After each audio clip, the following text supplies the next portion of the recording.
à quand son inscription sur la liste électorale?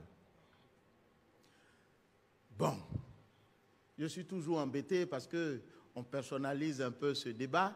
C'est vrai que le président Gbagbo n'est pas n'importe qui, mais ils sont bien nombreux, les Ivoiriens, à la suite de la déchéance de leurs droits civils et politiques, qui ne sont pas inscrits sur la liste électorale.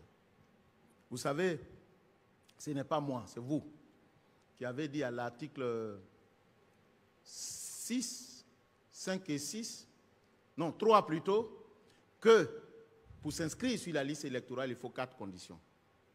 Être ivoirien, avoir 18 ans, juge de ses droits civils et politiques et s'inscrire sur la liste électorale. C'est seule la satisfaction de ces 4 conditions qui vous confère la qualité d'électeur, qui est la carte qui vous autorise à participer aux élections. Ce n'est pas de mon cru, c'est de vous.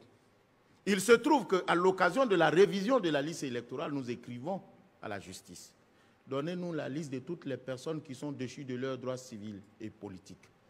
Le président Gbagbo, comme tous les autres, se trouvait sur cette liste. La commission électorale a tiré les conséquences. C'est vrai. Il semblerait qu'en politique, il faut jouer au billard. C'est-à-dire, la balle qu'on tape n'est pas celle qu'on veut, c'est celle qu'on tape va taper, c'est celle-là qu'on veut. C'est vrai que vous voulez passer par la commission électorale indépendante pour porter haut votre revendication.